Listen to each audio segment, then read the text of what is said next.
So what do you make of all this junk? Because I don't know. Like, we've got Woj tweeting out that an extended list came from Anthony Davis that went beyond the Lakers and the Knicks to include the Bucks and the Clippers. You've got Windhorse suggesting that the dark horses would be in Denver and Toronto. And for me, I wonder if Masai Ujiri is ready to mortgage the future in an effort to lock down AD and whatever Kawhi ends up doing after this. Like, what do you make of all of this? Because there's a lot of different angles that we could walk down here. All right, let me go down the checklist then. Okay. Anthony Davis. I mean, usually the signals sent out by Shams and Wojnarowski, are real. I think by the time you and I sit here tomorrow, I think this young man is going to get traded to the LA Lakers. Right.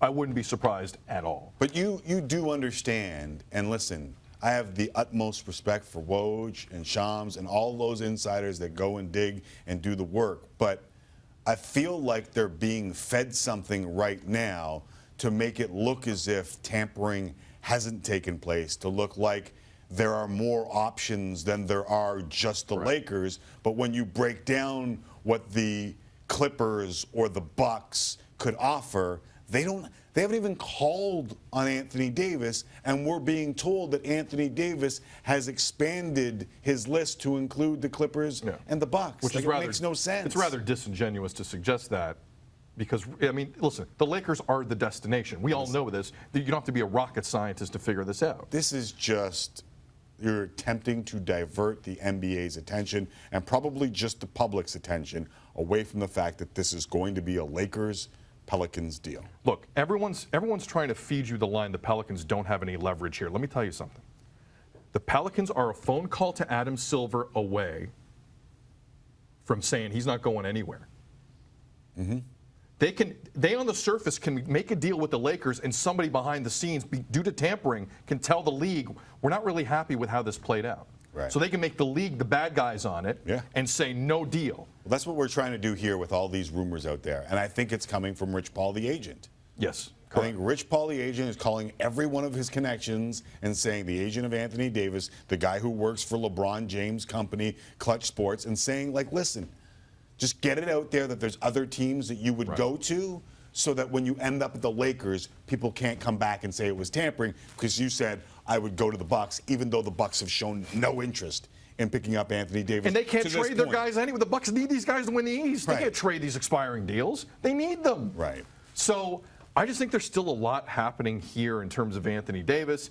And again, because of the tampering issue, which is real, the Pelicans have way more leverage here than people think. So let's stop and talk about the Raptors and Brian Windhorse in this equation. Let's talk about the Raptors. Because it's remarkably interesting to me to wonder if Masai Ujiri would indeed mortgage the future and the stars that he thinks that he might have in that future, in Pascal Siakam, in OG Anunoby, in anyone else in draft picks and future leverage to get Anthony Davis for the now and Kawhi Leonard paired together?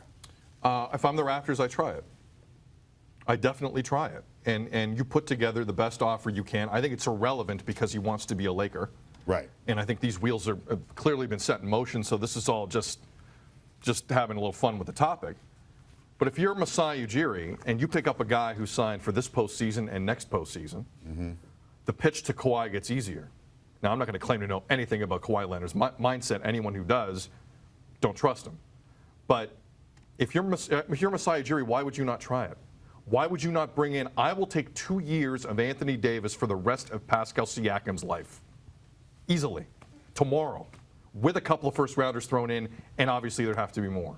Okay, but it might only be 1 year of Kawhi and Anthony Davis. Could be. And then if they both bounce, you are a 14-win team.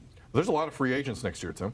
Now, this is not necessarily the pool the Raptors go swimming in. I understand that. Right. But if you have Anthony Davis historically, they haven't been able to lure anybody. They trade and resign. That's how they live. Or they draft and then watch them walk away.